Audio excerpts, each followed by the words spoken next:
How you doing, everybody? This is this is Professor Bergstrom, and welcome to the first episode of Whining with the Professor.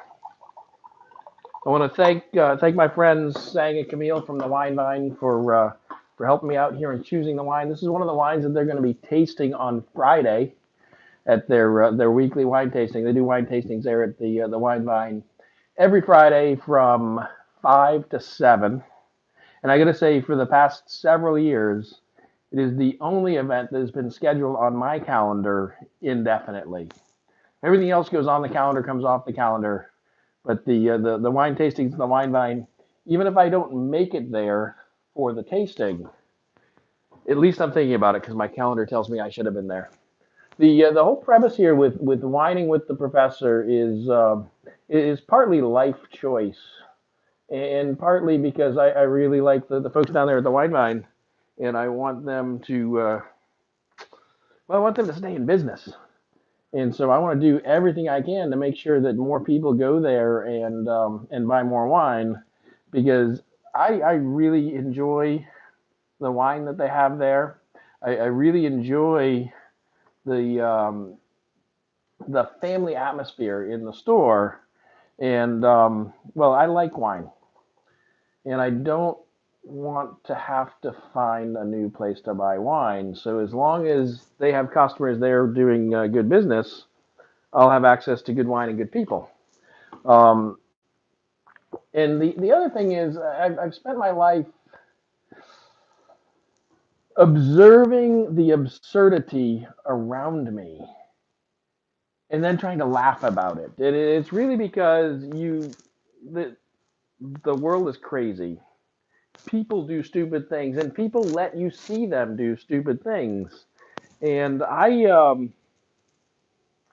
it's fun to observe these things and then find the humor in it and figure out how to make yourself laugh about it. Because if you can't laugh, then you might have to cry. So let's get started though with the wine. The wine I'm tasting today is the Puerto Infinito. It's a Carmenere from 19 from 2017 Central Valley in Chile. And I did a little bit of research and looked up the wine online so that I could be prepared to talk about it.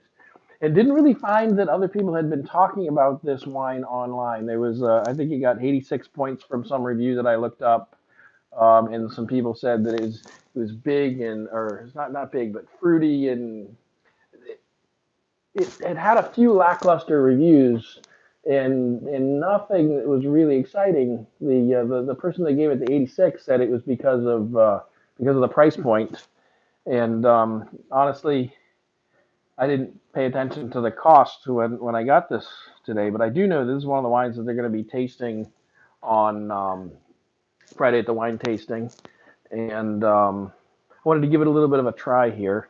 So I really love the Carmenere grape. It's they some people call it the lost Bordeaux grape, and if you want, you can Google that story. But basically, they took some Carmenere vines to South America, and then all of the Carmenere vines in Bordeaux were infected with some fungus or something, and they had to all be pulled out. So then the only Carmenere vines that were left that were from Bordeaux were growing in South America. So that's why they call it the Lost Bordeaux. So on the nose here, it smells like red wine.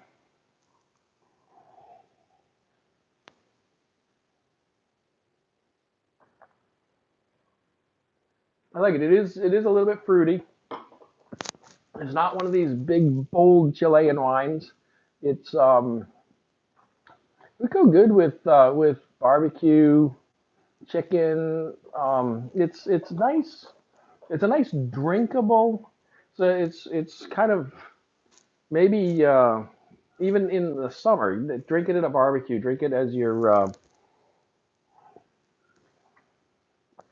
come home from work, need a glass of wine. This is not going to overpower you. It's not crazy over the top. Um, the label now. If you can see this label, I've got it on. We're on Facebook Live and on YouTube Live here, so I'll hold it up for the YouTube viewers. If you look at the label. Now, years ago, I had determined that I liked wine. And I also realized at that time that I didn't know that much about wine. So I had some rules for choosing my wine, and I'm not sure that I would have picked this one up off the shelf if I chose it. Now, this was back in the 1990s, early 2000s, maybe, that I came up with these rules. But my rule was that the wine had to cost between $7 and $9, and the label couldn't be too fancy. So I figured between $7 and $9, it was going to be a reasonable wine.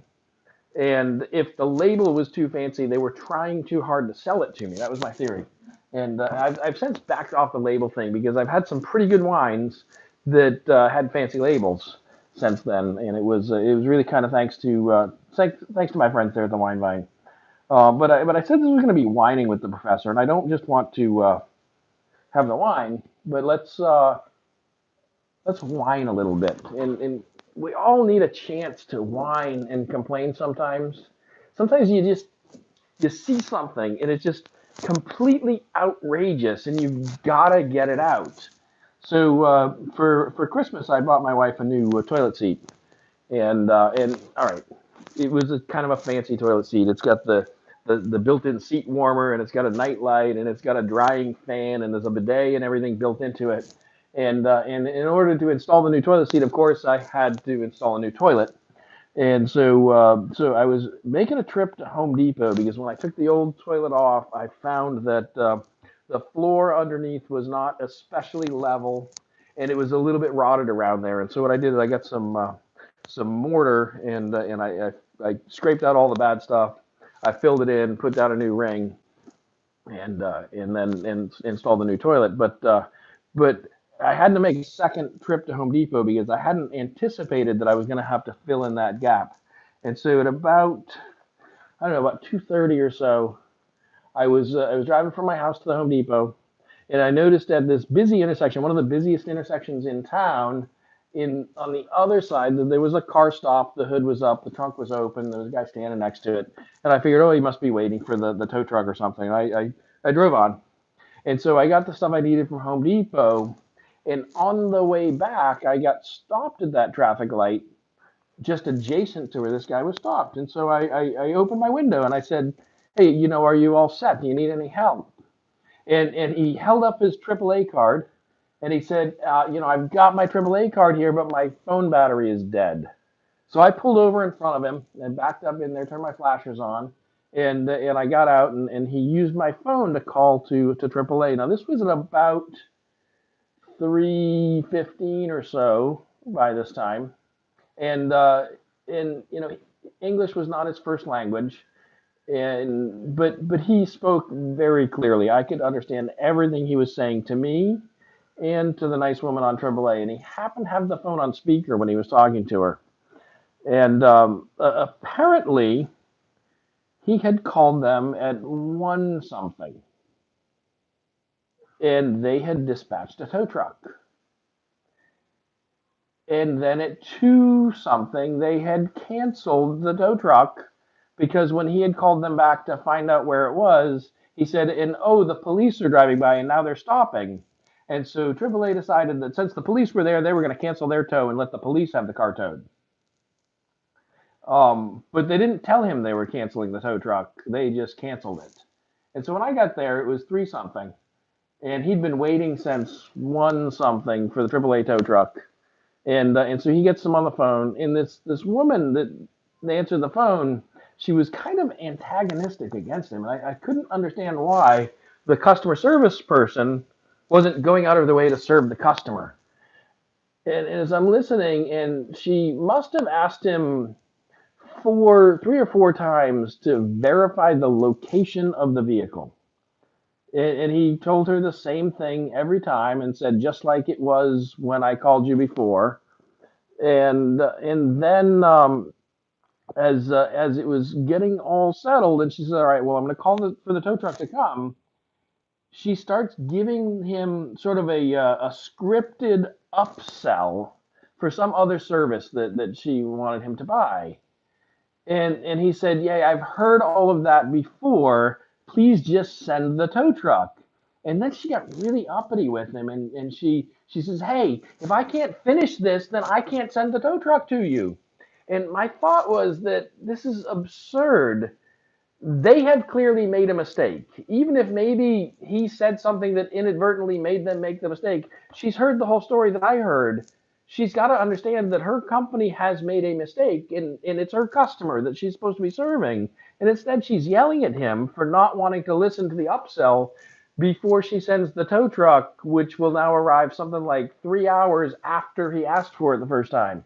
And so while all this was going down, another police car drives by, and so now my car is parked directly in front of the car with the hood up and the trunk open. So he must assume that there's been a car accident, and he's coming to check out to make sure everything's okay. And so the police officer walks up. He realizes that the guy's on the phone with AAA and doesn't want to interrupt. And he can now overhear everything she's saying. And again, she asks to verify the location. I just looked at the cop and I held up my hand. It's like, that's 5 times now. And he just shook his head laughing. And then the woman says, "Are you at a safe location?" And he says, "Yes, I'm safe. The police are here now."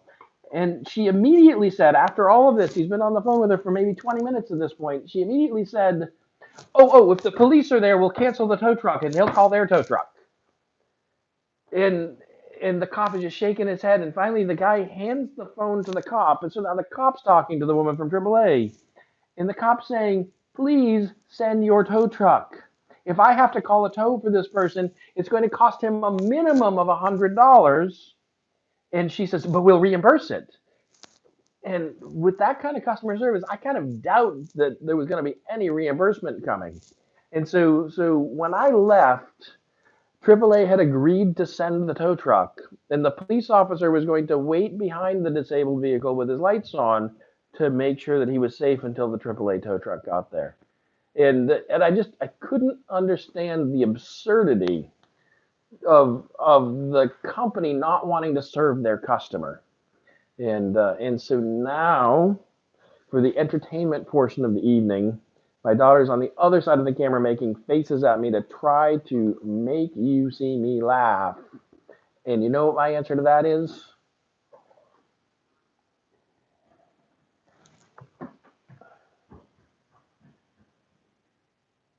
So that's a nice glass of wine. I think you should you come down, check it out on Friday at the Wine Vine for the tasting.